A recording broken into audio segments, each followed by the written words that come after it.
KGB was even curious about this gentleman. It may look innocent. Maharishi Mahesh Yogi, a great spiritual leader, or maybe a great charlatan and crook, depending on from which side you're looking at him. Beatles were trained at his ashram in Hardwar in India how to meditate. Mia Farrow and other useful idiots from Hollywood visited his school, and they returned back to United States absolutely zonked out of their minds with marijuana, hashish, and crazy ideas of meditation. Sit like this, you have to check in for Kundalini Yoga with the Om Namo Gurudev Namo, Om Namo Gurudev Namo, Om Namo Gurudev Namo. Then the mantra for this position is 33 minutes, like this, and it's Ramada Sa Sa Se So. To meditate, in other words, to isolate oneself from the current social and political issues of your own country, to get into your own bubble, to forget about troubles of the world. Obviously, KGB was very fascinated with such a beautiful school, such a brainwashing center for stupid Americans. To meditate successfully, the idea that you're doing a meditation can be quite an obstacle.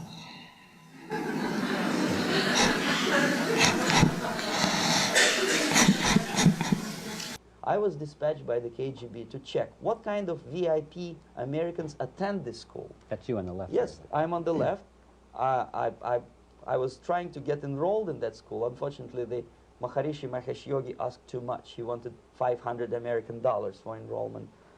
But my function was not actually to get enrolled in the school. My function was to discover what kind of people from United States attend this school.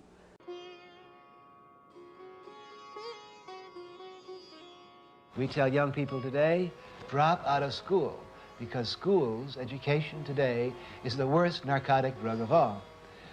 Don't politic, don't vote. These are old men's games, impotent and senile old men that want to put you onto their old chess games of war and power. Drop out. Tune in with natural things. Take off your shoes. Get back in tune with God's harmony. Surround yourself with beauty and sacred objects. You can't get caught in the conforming, rote lockstep, which we call American society. And we discovered that, yes, there are some influential members of family, public opinion makers of United States, who come back with the crazy stories about Indian philosophy. Indians themselves look upon them as idiots, useful idiots. When I'm doing that, I count down the mantras. The Ra, I think of as being that.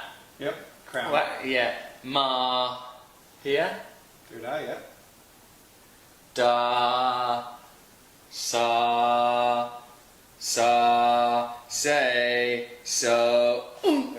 To say nothing about KGB, who looked at them as extremely naive, misguided people. Obviously, a VIP, say a wife of a congressman or a prominent Hollywood personality, after being trained in that school, is much more instrumental in the hands of manipulators of public opinion and KGB than a normal person who understands, who looks through this type of fake religious training. An arrangement, so to speak, was made prior to the physical life of the channel within what you would call the oversoul of the channel, of which I am also a part. We are part of the same soul.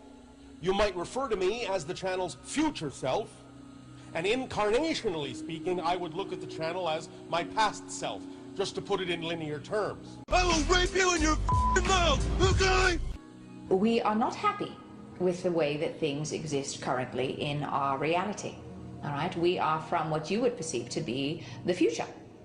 And we have come back to our past so that we may learn, all right, and so that we may assist the planet, because what's going on now is going to impact the entire universe. Why would they be more susceptible to manipulation? I just mentioned that because, you see, a person who is too much involved in introspective meditation.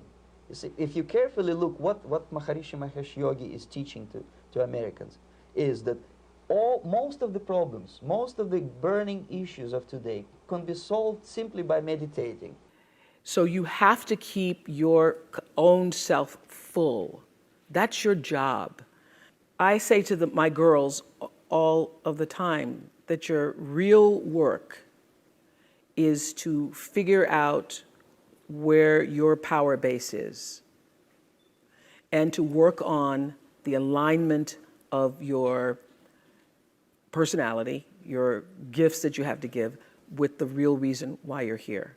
That's the number one thing you have to do, is to work on yourself and to fill yourself up and keep your cup full. Don't rock the boat. Don't get involved. Just sit down, look at your navel, and meditate. And the things, due to some strange logic, due to cosmic vibration, will settle down by themselves. Well, we would prefer that you ask us, if you like. There's nothing in particular we would like to say, except that we're here, and it's very, very pleasant to be here. It's a delight. It's part of sharing, with the big S, if you might say. The archetype of sharing is something we enjoy embodying. You just don't get it because you're not smart enough. Let's move! This is exactly what the KGB and Marxist-Leninist propaganda wants from Americans, to distract their opinion, attention, and mental energy from real issues of the United States into a non-issues, into a non-world, non-existent harmony. I've had many, many lifetimes on Earth. I have deep love and compassion for humans because I remember what it was like to go through the things that humans are going through now. I remember the challenge in particular, the challenge of knowing at some deep level that you are a spiritual being. Time to stop pointing fingers! Finger pointing gets us nowhere!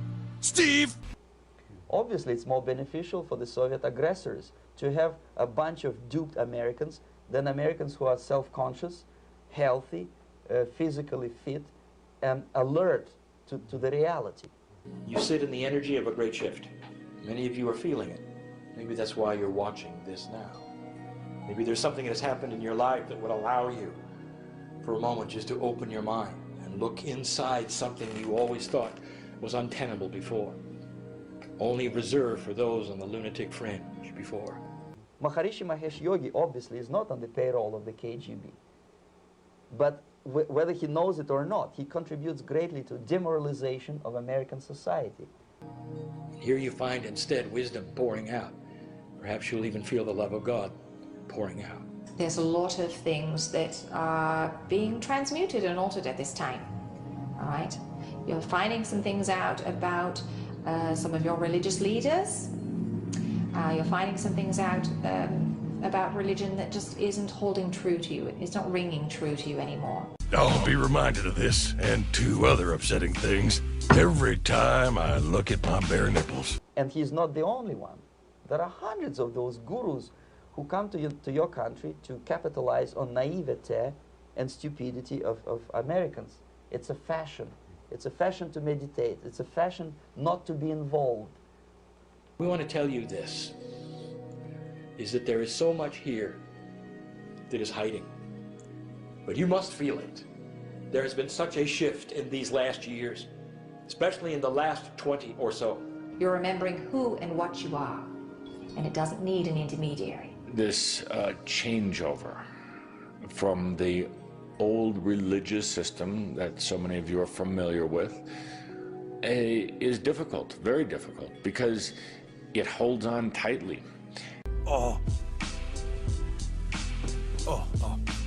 Yeah. So obviously, you can see that if KGB were that curious, if they paid my trip to Hardwar, if they assigned me to that strange job, obviously they were very much fascinated.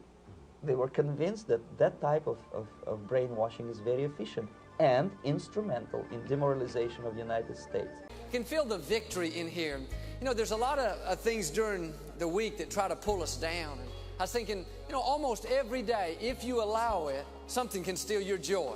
You know, traffic, or somebody can bother you, you got an ache or a pain, but we just got to make up our mind that we're going to, you know, this is another day the Lord has made, and we are choosing to live this week in faith, in expectancy.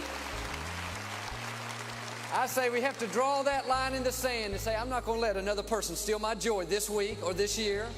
I'm not going to let the traffic or the way somebody treated me, or, you know, just, you know, the news media talked me into having a down, depressed attitude. No, we're going to live this year as in faith, believing for a supernatural year. A year of God's favor in a greater way.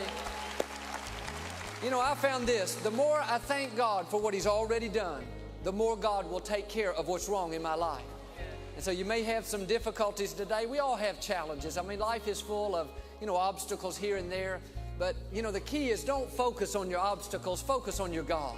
Like we were just singing, we serve a great God. I mean, He can do anything. He can turn any situation around. And know this today, God's got each one of us in the palm of His hand. Satan!